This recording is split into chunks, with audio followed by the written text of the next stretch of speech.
After the group trip, I found a $12,000 charge on my card. My sister said it was for the whole family. Don't ruin the vibe. I smiled and said, then you'll love what's coming. That's when the floorboards started shaking. I wish I could say I was shocked, but honestly, I wasn't. I mean, I was annoyed, deeply, almost poetically annoyed. But shocked? No. That would have required some degree of belief that this time, this one time, my family wouldn't find a way to creatively screw me over and gaslight me into pretending it was a group hug. The charge showed up the Monday after we got back. I was sitting in my apartment, still in the hoodie I'd worn on the flight, trying to remember if my suitcase was still in the car or had somehow made it into the hallway. It hadn't, but my bank app had made it to the top of my notifications list. $12,087.42 from a group charge on a shared card I had very stupidly offered to put down for the Airbnb. And by Airbnb, I mean the basic beachfront rental I'd agreed to help book. Not, as it turns out, the luxury villa Tessa accidentally upgraded us to the day before the trip, along with a private chef, couples massages for her and Mark, I assume, and a 45-minute boat cruise because the timing was perfect. I blinked at the number a full 5 times before refreshing the page, just in case my banking app had decided to experiment with psychological warfare. It had not. The money was gone.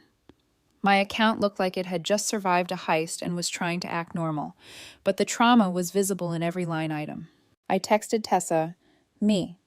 Hey, just saw a $12,000 charge on the card. Was that supposed to be split? She responded 3 minutes later. Tessa, it was for the whole family. Don't ruin the vibe.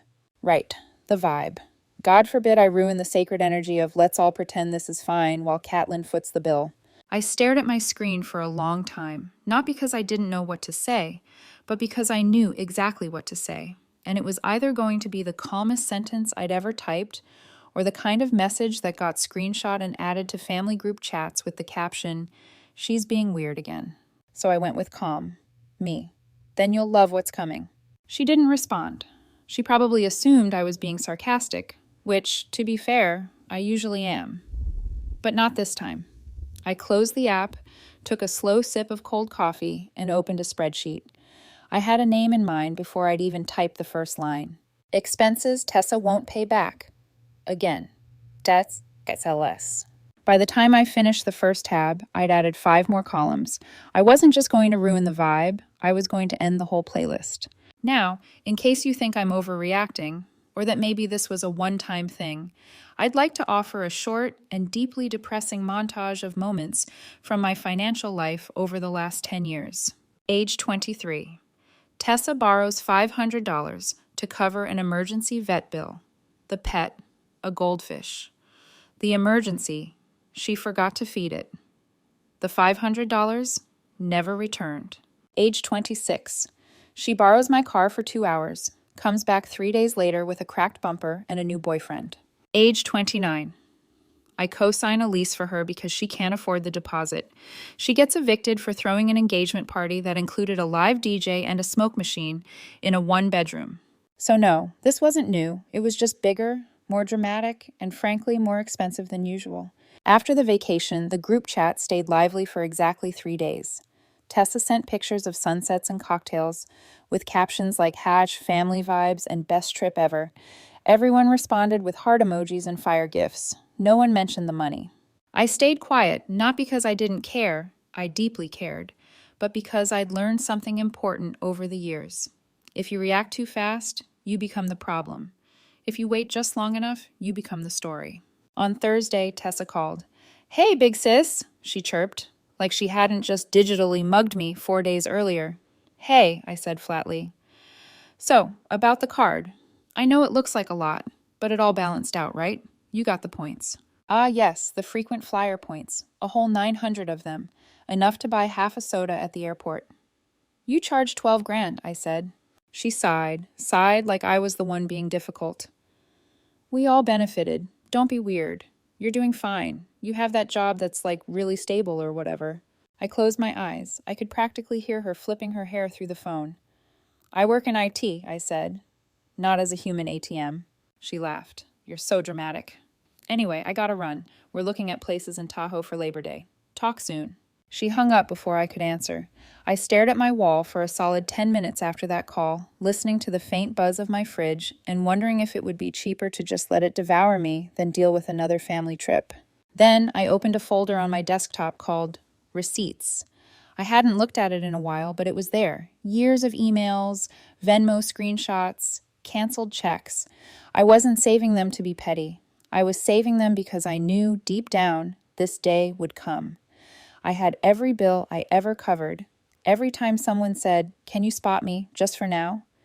and then vanished like a magician with my money. That night, I Googled lawyers who specialized in small claims and fraud, and by Friday, I had a meeting booked with someone named Mr. Halpern, who sounded exactly like the type of man who wouldn't flinch if someone called him a buzzkill at brunch. Saturday afternoon, I drove to my parents' house for what was now being called a casual family get-together. Translation: Tessa had something to announce and needed a warm, captive audience. I parked down the street, took a deep breath, and pulled the folder out of my bag. Inside was a copy of every receipt, every charge, and a note from Mr. Halpern, who, to my delight, had agreed to stop by personally. I knocked once, and Tessa opened the door, wearing a flowy white dress and the expression of someone who'd just been told she was the moment. "Catelyn," she squealed, hugging me like I hadn't been silently plotting legal action for a week. "Come in, we're just getting started."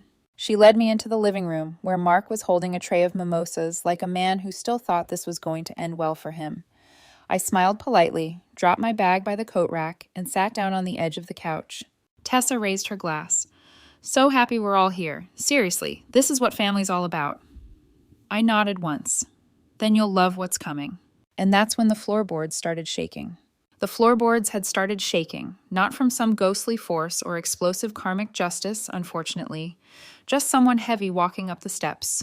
Slow, deliberate footsteps that made the whole house vibrate like it knew something was about to go very, very wrong. Tessa didn't seem to notice. She was too busy raising her glass and soaking in the moment, like she'd just been crowned queen of Sunday brunch. I turned my head slightly toward the door and waited. That's all I had to do, just wait. But we're not there yet. Let's rewind for a second, because the thing about people like Tessa is they don't become monsters overnight.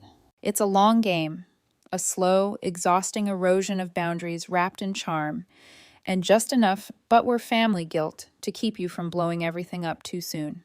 You know those strong older sibling memes, the ones where someone is photoshopped holding the world together while everyone else sleeps peacefully? That was me, except no one made a meme. I just quietly paid bills I didn't owe and smiled through gritted teeth while everyone else forgot their wallets for the 5th meal in a row. It started small. When I was 19, Tessa asked me to buy her concert tickets because she couldn't figure out the checkout page and promised she'd Venmo me immediately. She never did, but she did post a photo with the caption, "Front row, manifested this." By 21, she had convinced our parents that her spring break trip to Cancun was an educational, cultural experience. Somehow, I was the one who loaned her the spending money. "Because you've got that job now, right?" That job? I was working at a phone store and eating instant ramen 5 nights a week. Every year, it escalated. By 25, she'd asked me to co-sign her car loan. When I hesitated, Mom pulled me aside and said, "She's your sister, Catelyn. Families help each other," which, in our family, really meant you help, she spends. Tessa didn't thank me. She took a selfie with the keys, tagged it #selfmade, and left me on red. You might be wondering, where were the parents in all of this? Let me paint a quick picture. My dad is the human equivalent of background noise. He spends most of his days scrolling through sports forums and emerging only to say things like, "Don't start drama," or "This again?" My mom, on the other hand, is a master of the guilt smile. You know the one. It says, "I'm not mad, just disappointed, but also I expect you to pay for this." She doesn't yell. She just sighs a lot. Sighs, and then says things like, "Tessa has a lot on her plate right now. You don't understand what it's like to be the youngest. You're doing well. Why can't you just be generous?" What they meant was, you're responsible, therefore you owe us everything. So when the group trip came up, I already knew how it would go. Tessa messaged me 2 months before. "Tessa, family trip idea, Airbnb by the coast. Everyone splits it. You in?" What I should have said, Only if we all prepay and sign a blood oath. What I actually said? Sure, because I'm a coward, or was. I assumed splitting meant what normal people mean: divide costs evenly and pay before the trip. But Tessa had a different vision. Turns out, she upgraded the Airbnb without telling anyone, booked a chef, booked a private cruise, added extras that made no sense for a family trip, like monogrammed robes and a personal beach mixologist. I still don't know what that means. And she put it all on my card because I was already on the booking. And when I found out, it was for the whole family. Don't ruin the vibe. Of course. Back in the present, I was still sitting on that couch, trying not to choke on the scent of overpriced candle wax and Tessa's delusion. The footsteps were louder now. Mark looked toward the door, frowning slightly. He didn't know what was happening, but he could smell a shift in the air. I could tell. That was fine. I wasn't in a rush. I pulled the folder from my bag and held it in my lap. A thick stack of papers, neatly tabbed.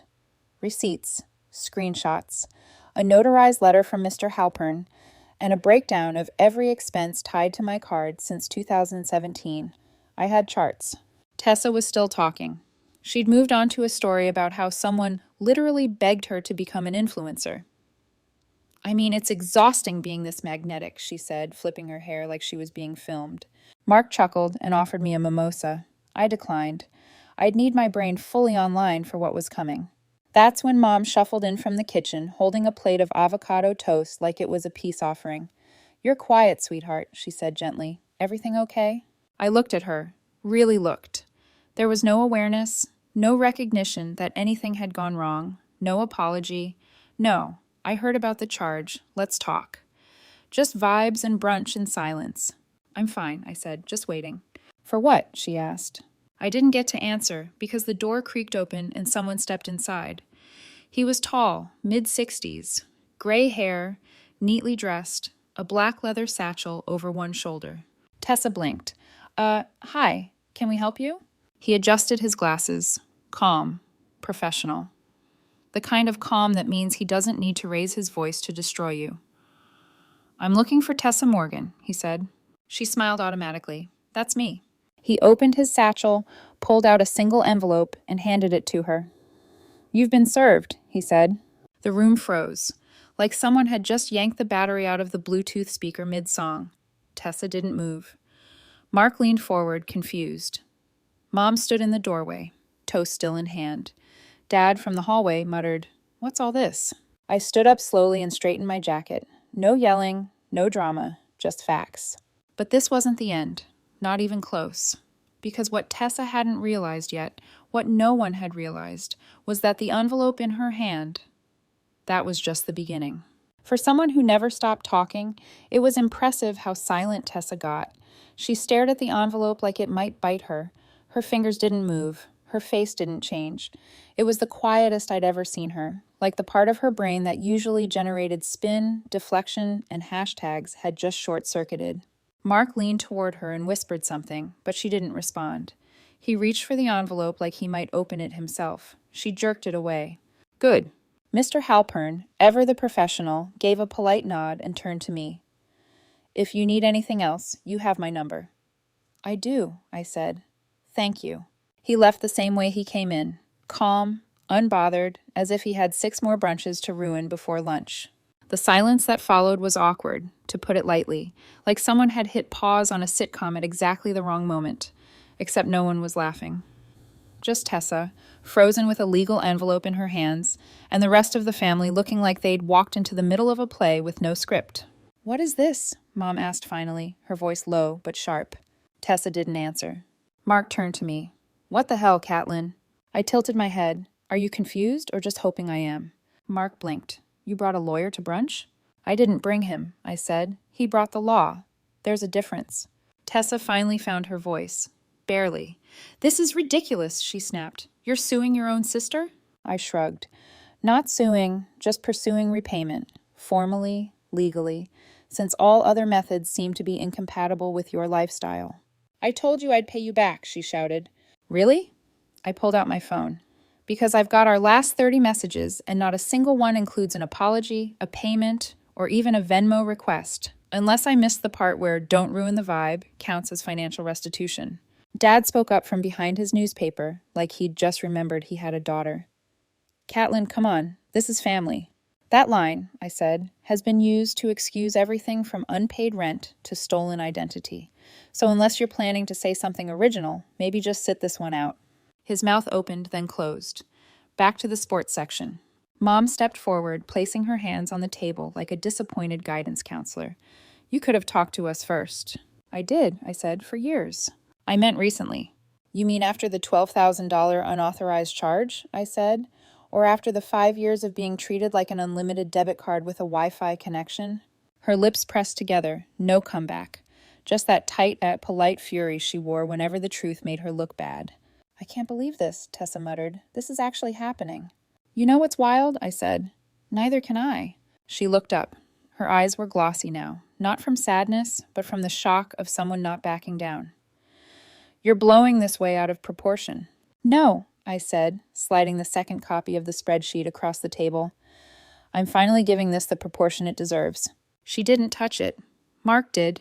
He flipped through the pages slowly, each one labeled, dated, color-coded, dinner charges, rental cars, deposits, the Airbnb. Every dollar linked back to a date, a message, a screenshot. This is detailed, he said quietly. I work in IT, I said. If I can recover files from a corrupted drive, I can certainly track down a missing $12,000. I didn't know it would be that much, Tessa muttered. Then maybe don't put the entire resort economy of Santa Barbara on someone else's card. Mark put the spreadsheet down and cleared his throat. Okay, look, maybe we went overboard. We, I said. He paused. Fine, Tessa went overboard, but can't we settle this quietly, like outside of court? I nodded slowly. Sure, pay me back in full, plus legal fees, plus interest. He blinked. Are you serious? As a heart attack. Come on, that's not reasonable. I stood up. Neither was putting a $2,000 spa day on my credit card because you wanted matching robes for a sunset photo. Tessa made a sound, half gasp, half rage burst. This is humiliating. Correct, I said. That's what happens when you make someone the villain in private and they decide to play the hero in public. You've always hated me, she said suddenly. That's what this is really about. I laughed. I couldn't help it. No, Tessa, I've always pitied you. There's a difference. She stood up too, fists clenched. You think you're better than me. No, I said. I think I'm done letting you convince me I'm worse. And with that, I turned to go. Catelyn, Mom called out, please don't do this. I looked back. I already did. The door clicked shut behind me, and for the first time in years, I didn't feel guilty. Not the polite kind of guilt that hangs in your throat after every family gathering. Not the quiet ache in your chest when someone says, you've always been the strong one. Not the half-whispered, can you help, just this once. That turns into a routine. No guilt, just air. I walked to my car in silence, ignoring the buzzing in my pocket. Texts, no doubt. Apologies shaped like accusations. Confused anger. Maybe even a voice message or two that started soft and ended with, I can't believe you'd do this to us. I didn't check. Instead, I drove. No destination in mind, just movement, just distance. My phone buzzed again and again, but I let it. I let the sound blend into the background, like it had all my life. Eventually, I pulled over at a small park, empty, quiet. I sat under a tree and just existed. Breathe in, breathe out. Somewhere, Tessa was probably pacing and yelling. Mark was Googling legal terms. My parents were pretending they hadn't seen this coming, even though they absolutely had. And me, I was calm. But I wasn't done, not yet. 3 weeks. That's how long it took before the silence started to shift into noise. At first, there was nothing, just the expected fallout. Blocked numbers, frozen smiles and group chats, family group texts quietly dying. No one said my name, but you could feel it hanging there like a coffee stain no one wanted to scrub. Then the damage control began. Tessa sent a clarification email to the family, claiming the whole thing had been a miscommunication. She said I'd offered to pay and then changed my mind, and that I'd blown things out of proportion by bringing in a lawyer. She didn't mention the $12,000 charge, or the years of unacknowledged support, just the narrative she could twist into a victim role. Classic Tessa. Mark tried a different route. He emailed my lawyer with an offer. He'd pay back 1/3 of the money if I dropped everything. We declined. Mr. Halpern, to his credit, handled it with the kind of dignity I will never master. He simply replied, "We're not interested in partial accountability." A few days later, Tessa posted a vague Instagram story, a close-up selfie, puffy eyes. Caption, "Some people will betray you the second you stop giving." Cue the sad playlist and 3 passive-aggressive Bible verses. I didn't respond. What was I going to say? Actually, I betrayed you by enforcing a boundary. Sorry I didn't Venmo the emotional labor tax you think I owe you for being the fun one. No, I was done playing their PR game. Instead, I focused on my life, which for the first time in years felt like it actually belonged to me. I got a raise at work. Apparently showing up not emotionally hollowed out by family drama makes you better at your job. Who knew? I started sleeping better. 8 meals that weren't delivered in a panic between passive-aggressive phone calls. I moved into a new apartment, one with no shared walls and no risk of surprise visits. I changed my number, updated my emergency contacts, put Aunt Claire at the top of the list. She was the only one who'd reached out after everything happened. She sent a card, handwritten, short and simple. "You did the right thing. I wish I'd done it years ago. Claire." I cried when I read it, not because it was sad, but because it was the first time someone in the family acknowledged what it had cost me to finally say no. 2 months after the brunch incident, I got a letter in the mail. No return address, but I recognized the handwriting. Inside was a check for $1,000 and a note. She left me, said I wasn't loyal enough to her during the whole thing. I should have stopped her sooner. I know this doesn't fix it, but it's a start. Mark. I didn't reply, but I didn't tear it up either. It was the first money I'd ever gotten back. The civil suit didn't need a courtroom. Her lawyer folded after we refused to settle. She's paying it back now, every cent. Not because she wanted to, but because she had no choice left. As for Tessa, last I heard, her account had been flagged for suspicious activity. Not from me, just karma doing its thing. She lost a brand deal with a travel agency after someone forwarded them screenshots of the legal filing. She claimed defamation. The agency quietly cut ties. The whispers in the family haven't stopped. Some blame me. Some blame her. Some pretend it never happened. That's fine. Let them squirm in the silence. Because for the first time in my life, I'm not stuck in it. A few weeks ago, I was at a small neighborhood cafe, sipping coffee, reading, and minding my own business, when someone I went to high school with walked in. They recognized me, and we chatted for a minute, catching up. Then they lowered their voice and said, "Hey, I heard what happened with your sister. That's wild." I braced myself for judgment, but instead they just nodded and added, "Good for you. Most people never get out." I didn't know what to say, just smiled, but it stuck with me. You know what no one tells you? Peace is weird at first. You expect it to feel like fireworks, a big celebration, a victory parade with people cheering your name. But it's not. It's quiet. It's eating dinner without a single text asking for help. It's not flinching when the phone buzzes. It's walking past the bank app on your phone and not breaking into a cold sweat. It's silence, and realizing that silence isn't empty, it's space, room for your own voice, your own thoughts, your own life. And that's worth more than anything they ever took.